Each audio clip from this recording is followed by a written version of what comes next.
가정이라는 단어를 들으면 따뜻한 밥상과 웃음소리가 먼저 떠오릅니다. 세상에서 가장 안전한 곳, 가장 포근한 곳. 그런데 누군가에게는 집이 가장 무서운 공간입니다. 문을 여는 것이 두렵고 가장 사랑해야 할 사람이 가장 두려운 사람이 되어버린 곳. 어떻게 여기까지 오게 된 걸까요?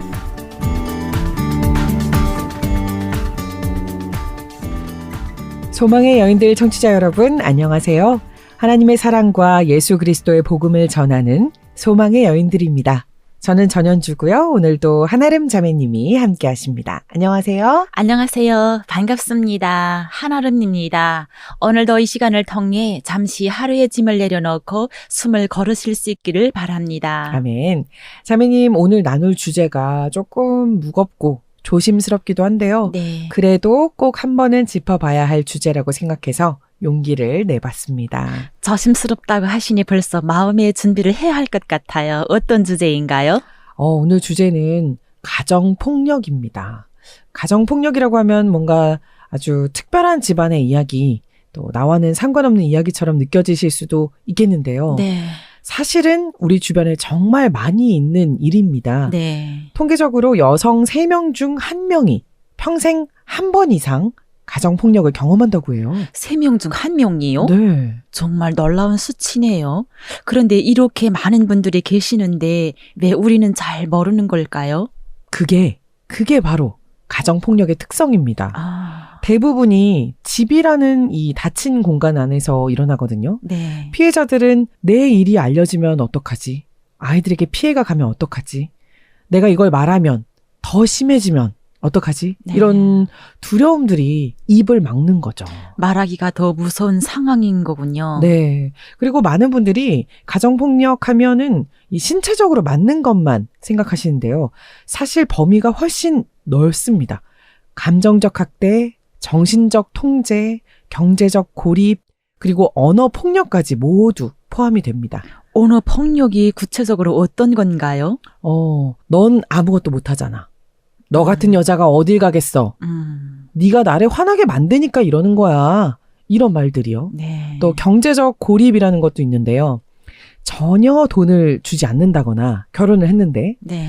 내가 버는 돈이니까 너는 쓸 수 없어. 이러면서 이제 경제적으로 올가매는 것도 폭력인 거죠. 듣고 보니 신체적 폭력보다 언어 폭력이나 정서적 폭력이 더 깊은 상처로 남는 경우가 많겠네요. 네, 실제로 상담 현장에서는 이 눈에 보이지 않는 이 폭력의 상처가 더 깊고 오래 간다고 합니다. 몸의 멍은 시간이 지나면 사라지지만 너는 쓸모없어. 너는 나 없이 아무것도 못해. 이런 말이 마음속에 새겨지면 수십 년이 지나도 그 목소리가 들린다고 하거든요. 정말 안타까운 일이에요. 그런데 피해자분들이 왜 그 상황을 벗어나지 못하는 걸까요? 그게 사실 가정폭력을 이해하는데 가장 중요한 부분인 것 같아요. 폭력적인 관계에는 독특한 사이클이 있거든요. 사이클? 사이클이 무슨 뜻이에요? 사이클은 순환된다? 반복된다? 네. 네. 그래서 이 사이클이라는 거는 1단계, 2단계, 3단계가 있는데 긴장이 쌓이는 시기가 1단계, 그 다음은 폭발하는 시기 2단계, 그 다음에는 3단계 허니문 기간이라는 게 또 찾아온답니다. 허니문은 또 무슨 뜻이에요? 허니문은 신혼여행이라는 뜻이에요. 이제 영어로. 네. 네. 근데 이제 이 기간에는 미안하다. 다시는 안 그러겠다.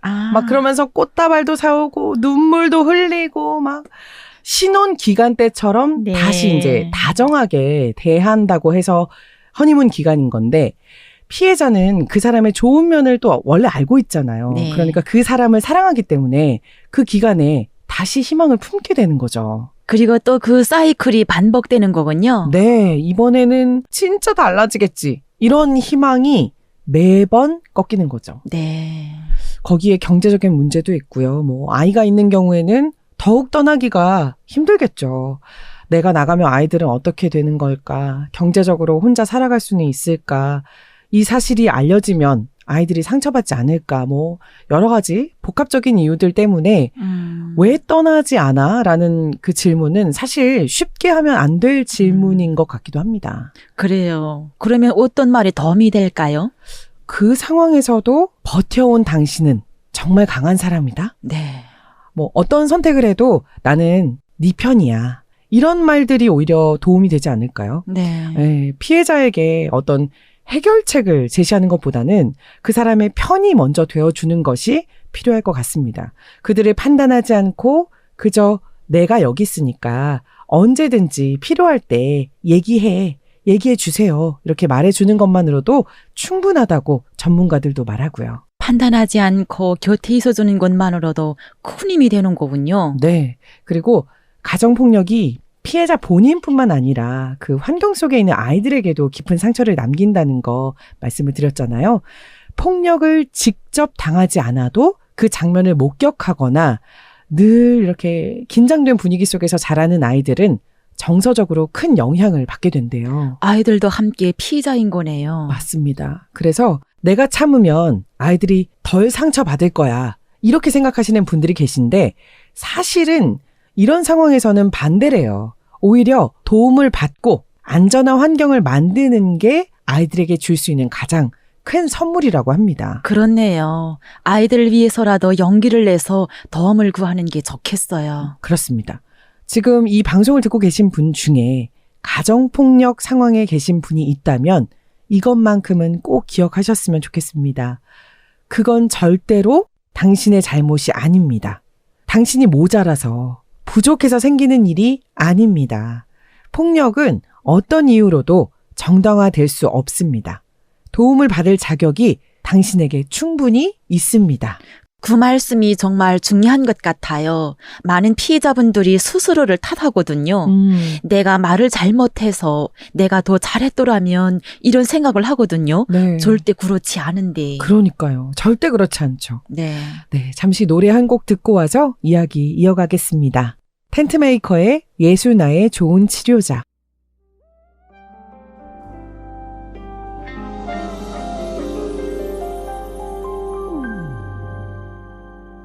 예수 나의 좋은 치료자 그의 눈이 머무는 곳은 나의 슬픔과 고통 고개를 들어 그의 눈을 볼 때에 난 알았네 예수 나의 좋은 치료자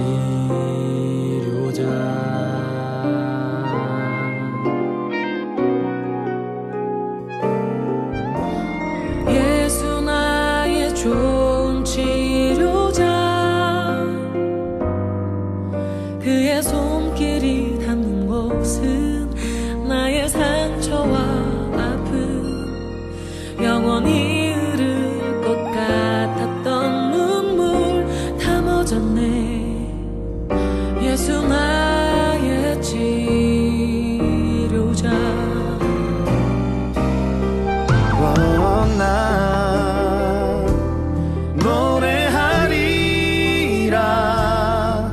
선한 나를 돌아보신 구세주를 찬양해 하늘 닿는 곳까지 내 손 들리라 예수 나의 치료자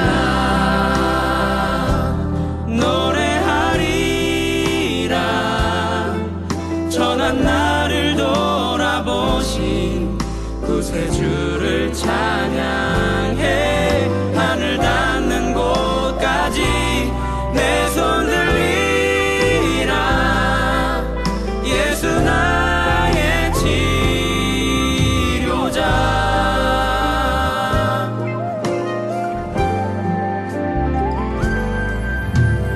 예수 나의 좋은 치료자 그의 손길이 닿는 곳은 나의 상처와 아픔 영원히 흐를 것 같았던 눈물 다 멎었네 예수 나의 치료자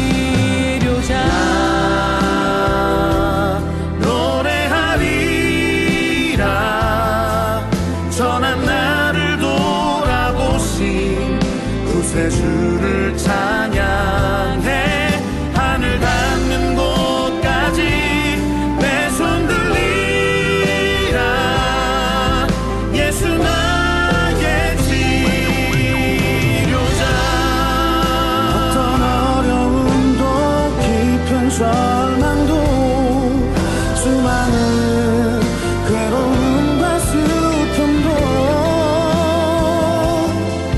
주로 인하여 모두 지워지리라. 예수 나의 치료자.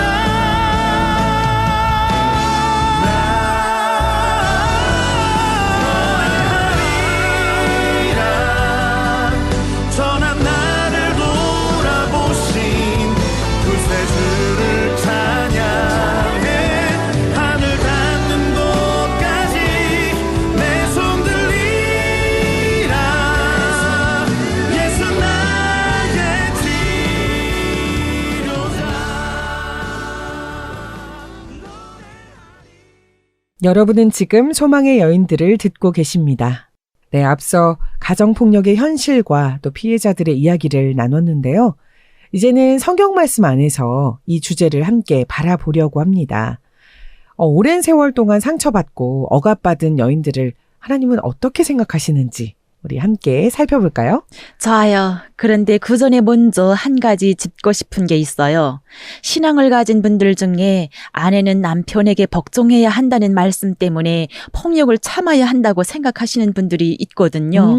이 오해가 얼마나 많은 분들을 힘들게 하는지 모르겠습니다. 먼저 제대로 짚어드리고 싶어요. 그거 아닙니다. 아닙니다. 정말요. 네. 맞습니다. 그런 오해가 많은 분들을 더 깊은 상처 속에 가두었을지 모르기 때문에 꼭 짚어야 할 부분을 잘 말씀해 주신 것 같아요. 네. 에베소서에서는 남편이 아내를 그리스도께서 교회를 사랑하신 것처럼 사랑해야 한다. 이것을 전제로 합니다. 남편들아 아내 사랑하기를 그리스도께서 교회를 사랑하시고 그 교회를 위하여 자신을 주심같이 하라라고 나와 있거든요. 예수님이 교회를 위해 자신을 내어주셨죠. 그런데 폭력은 그 사랑과 완전히 반대되는 행동이잖아요. 그렇습니다. 하나님은 결코 폭력을 묵인하지 않으시죠. 자, 이제 성경 안에서 억압과 폭력 속에 있었던 한 여인의 이야기를 나눠볼게요. 네. 바로 하갈 이야기입니다. 네, 좋아요. 어떤 이야기일지 궁금합니다. 하갈은 어떤 사람인가요? 하갈은 이집트 출신의 여종이었어요. 아브라함의 아내 사레의 여종으로 살고 있었는데요. 사레가 오랫동안 아이를 갖지 못하자 당시의 관습에 따라서 하갈을 아브라함의 첩으로 드리게 됩니다. 선택의 여지가 없었죠. 자신의 우지와는 전혀 상관이 없이 그렇게 된 거네요. 네. 그런데 하갈이 임신을 하게 되면서 문제가 생겼습니다. 하갈이 사레를 업신여기기 시작한 거예요. 네. 창세기 16장 5절과 6절을 읽어주시겠어요? 사레가 아브람에게 이르되 내가 받는 모욕은 당신이 받아야 옳도다. 내가 나의 여종을 당신의 품에 두었거늘 그가 자기의 임신함을 알고 나를 멸시하니 당신과 나 사이에 여호와께서 판단하시기를 원하노라. 아브람이 사레에게 이르되 당신의 여종은 당신의 수중에 있으니 당신의 눈에 좋을 대로 그에게 행하라 하매 사레가 하갈을 학대하였더니 하갈이 사레 앞에서 도망하였더라. 네. 말씀을 들으신 것처럼 아이가 없는 사레는 더 상처받았고 아브라함에게 따졌죠. 네. 그러자 아브라함은 직접 나서서 이 문제를 해결하는 게 아니라 회피하고요. 사레에게 이 문제를 그냥 맡겨버립니다. 그리고 사레는 하갈을 심하게 학대했죠. 사레가 하갈을 학대하매라고 나오잖아요. 아브라함이 그냥 내버려 뒀다고요? 너무 무책임한 거 아닌가요? 그러니까요. 학대를 피할 곳이 없었던 하갈은 결국 임신한 몸으로 광야로 도망하게 돼요. 어디로 가야 할지 모르는 상태에서요. 그런데 바로 그 광야에서 아무도 자신을 알아주지 않는 그 외로운 곳에서 하나님의 천사가 하갈에게 나타납니다. 아무것도 없는 광야에서 하나님이 먼저 찾아오셨군요. 네. 7절에서 11절까지의 말씀을 읽어주시겠어요? 여호와의 사자가 광야의 샘물 곁 곧 술길 샘 곁에서 그를 만나 이르되 사레의 여종 하가라 네가 어디서 왔으며 어디로 가느냐 그가 이르되 나는 내 여주인 사레를 피하여 도망하나이다. 여호와의 사자가 그에게 이르되 네 여주인에게로 돌아가서 그 수하에 복종하라. 여호와의 사자가 또 그에게 이르되 내가 네 씨를 크게 번성하여 그 수가 많아 셀 수 없게 하리라. 여호와의 사자가 또 그에게 이르되 내가 임신하였은즉 아들을 낳으리니 그 이름을 이스마엘이라 하라. 이는 여호와께서 내 고통을 들으셨음이니라. 아멘. 아멘. 여호와의 사자가 나타나서 사레의 여종 하가라. 네가 어디서 왔으며 어디로 가느냐? 하나님이 먼저 이름을 불러주십니다. 네. 이 여종이라는 신분으로 이름조차 제대로 불려본 적 없었을 하갈에게 이름을 불러주십니다. 그리고 여호와의 사자는 너의 여주인에게 돌아가라고 말씀하시고 너의 씨를 번성하게 해주겠다고 하시고 또 아이를 낳을 것인데 그 이름을 이스마엘이라 하라라고 하십니다. 이스마엘이라는 이름이 어떤 뜻이 있나요? 하나님이 들으셨다라는 뜻이에요. 아무도 들어주지 않는 것 같았던 하갈의 고통을 하나님이 들으셨다는 거죠. 네. 하갈은 그 만남 이후에 이렇게 고백합니다. 당신은 나를 살피시는 하나님이시니이다. 아멘. 하갈이 하나님께 붙인 이름이 바로 엘로이, 즉 나를 보시는 하나님이죠. 엘로이, 나를 보시는 하나님. 정말 이 고백에서 하갈의 아픔 가운데 만나주신 하나님이 느껴집니다. 그렇죠. 그런데 하갈의 이야기가 여기서 끝이 아닙니다. 네. 수년 후에 사레가 이삭을 낳게 되었는데요. 사레는 다시 아브라함에게 이 여종과 그 아들을 내쫓으라고 합니다. 네. 하갈은 어린 이스마엘을 데리고 또 다시 광야로 쫓겨납니다. 두 번이나 쫓겨난 거네요. 네. 얼마나 절망스러웠을까요? 그러니까요. 우리가 이 장면을 잠시 말씀에서 찾아볼까 합니다. 네. 창세기 21장 9절에서 18절까지의 말씀을 읽겠습니다. 사라가 본즉 아브라함의 아들 애굽 여인 하갈의 아들이 이삭을 놀리는지라. 그가 아브라함에게 이르되 이 여종과 그 아들을 내쫓으라. 이 종의 아들은 내 아들 이삭과 함께 기업을 얻지 못하리라 하므로 아브라함이 그의 아들로 말미암아 그 일이 매우 근심이 되었더니 하나님이 아브라함에게 이르시되 내 아이나 내 여종으로 말미암아 근심하지 말고 사라가 내게 이른 말을 다 들으라. 이삭에게서 나는 자라야 내 씨라 부를 것임이니라. 그러나 여종의 아들도 내 씨니 내가 그로 한 민족을 이루게 하리라 하신지라. 아브라함이 아침에 일찍이 일어나 떡과 물 한 가죽 부대를 가져다가 하갈의 어깨에 메워주고 그 아이를 데리고 가게 하니 하갈이 나가서 브엘세바 광야에서 방황하더니 가죽 부대에 물이 떨어진지라. 그 자식을 관목 덤불 아래에 두고 이르되 아이가 죽는 것을 참아보지 못하겠다 하고 화살 한바탕 거리 떨어져 마주 앉아 바라보며 소리내어 우니 하나님이 그 어린아이의 소리를 들으셨으므로 하나님의 사자가 하늘에서부터 하갈을 불러 이르시되 하갈아 무슨 일이냐 두려워하지 말라. 하나님이 저기 있는 아이의 소리를 들으셨나니 일어나 아이를 일으켜 내 손으로 붙들라. 그가 큰 민족을 이루게 하리라 하시니라. 하나님이 하갈의 눈을 밝히셨으므로 샘물을 보고 가서 가죽 부대에 물을 채워다가 그 아이에게 마시게 하였더라. 하나님이 그 아이와 함께 계심에 그가 장성하여 광야에서 거주하며 활 쏘는 자가 되었더니 아멘. 아멘. 정말 하갈을 또 내보내네요. 그런데 하나님이 또 찾아오셨어요? 네, 맞습니다. 가죽 부대에 담아갔던 물을 다 마셔서 없었죠. 하갈은 이스마엘이 죽는 것을 볼 수가 없어서 아이를 수풀 아래 두고 멀리 가서 울었습니다. 그때 하나님의 천사가 하늘에서 불러요. 하갈아, 왜 우느냐? 두려워하지 말라. 하나님이 저기 있는 아이의 소리를 들으셨다. 그리고 하갈의 눈을 열어서 샘물을 보게 하십니다. 앞서 하갈이 나를 살피시는 하나님이라고 고백했던 것처럼 만나주시고 살펴주셨네요. 네. 두 번 모두 하나님이 찾아오셨군요. 광야에서 말이에요. 맞습니다. 한 번이 아니에요. 네. 하갈이 버림받은 그 광야마다 하나님은 먼저 찾아오셨습니다. 나를 보시는 하나님이라는 이름처럼 하나님은 아무도 보지 않는 그 자리에서도 하갈을 보셨던 거죠. 지금 이 방송을 듣고 계신 분들 중에 아무도 내 상황을 몰라준다. 아무도 내 편이 없다고 느끼시는 분이 있다면 지금 이 순간도 당신을 보고 계시다는 걸 꼭 기억해 주세요. 그 말씀이 정말 크게 다가오네요. 네. 이사야 54장에 이런 말씀이 있습니다. 버림받은 여인처럼 슬퍼하는 자여 두려워하지 말라. 내 창조주가 내 남편이시니 그의 이름은 만군의 여호와시며. 아멘. 아멘. 폭력으로 인해 사랑이라는 말 자체가 와닿지도 않고 사람에 대한 신뢰마저 무너진 분들에게 하나님께서 진짜 사랑을 직접 보여주시겠다는 거죠. 도움을 구하는 것이 믿음 없는 행동은 아닙니다. 안전한 곳으로 피하는 것, 도움의 손길을 내미는 것, 하나님은 당신이 그렇게 하기를 원하십니다. 어떤 사람도 당신을 함부로 대할 권리가 없어요. 네. 당신은 하나님이 귀히 여기시는 전제입니다. 맞습니다. 하나님이 형상대로 지으신 당신은 존엄하고 소중한 사람입니다. 엘로이, 나를 보시는 하나님이 지금 이 순간 당신의 아픔을 보고 계십니다. 하나님의 사랑은 폭력으로 지워지지 않죠. 잠시 노래 한 곡 듣고 이제 기도로 마무리하겠습니다. 소향이 부릅니다. 피난처.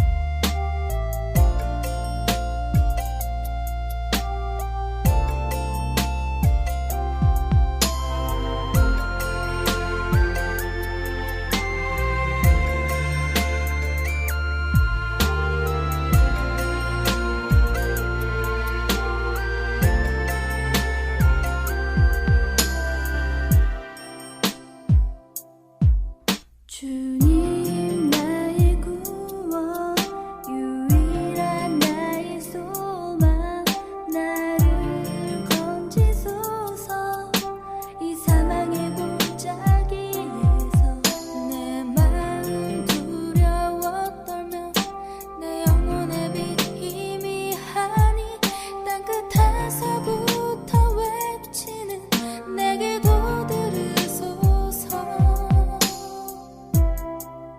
내겐 주님밖엔 없어요 나를 도와주세요 영원한 생명길로 이끄소서 주님 장막에 나 들어가 내 영혼 쉬길 원해요 주님의 내게 열어 날 덮으소서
내겐 주님밖엔 없어요 나를 도와주세요 영원한 생명길로 이끄소서 주님 장막에 나 들어가 내 영혼 쉬길 원해요 주님의 내게 아래 날 덮으소서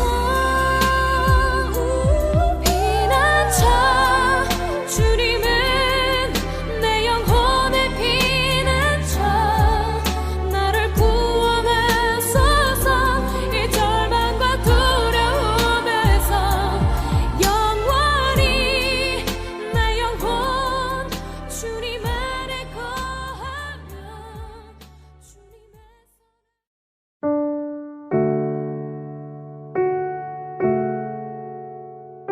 하나님, 오늘 이 시간 가정폭력으로 상처받고 지쳐있는 요인들을 기억해 주세요. 아무도 없는 광야에서 하갈을 찾아오신 하나님, 오늘도 그 이름 없는 아픔 속에 홀로 앉아있는 자들을 찾아가 주세요. 내가 어디서 왔으며 어디로 가느냐고 먼저 말을 걸어주신 것처럼 오늘도 먼저 그 마음에 찾아가 주시고 하나님의 눈빛을 느끼게 해주세요. 나를 보시는 하나님, 엘로이가 되어주세요. 폭력은 결코 사랑이 아님을 알게 하시고 도움의 손길을 내밀 수 있는 용기를 주세요. 상처로 잃어버린 이름을 다시 돌려주세요. 회복의 하나님, 그 삶을 새롭게 해주시고 하나님이 주시는 전엄으로 다시 일어서게 해주세요. 예수님의 이름으로 기도합니다. 아멘.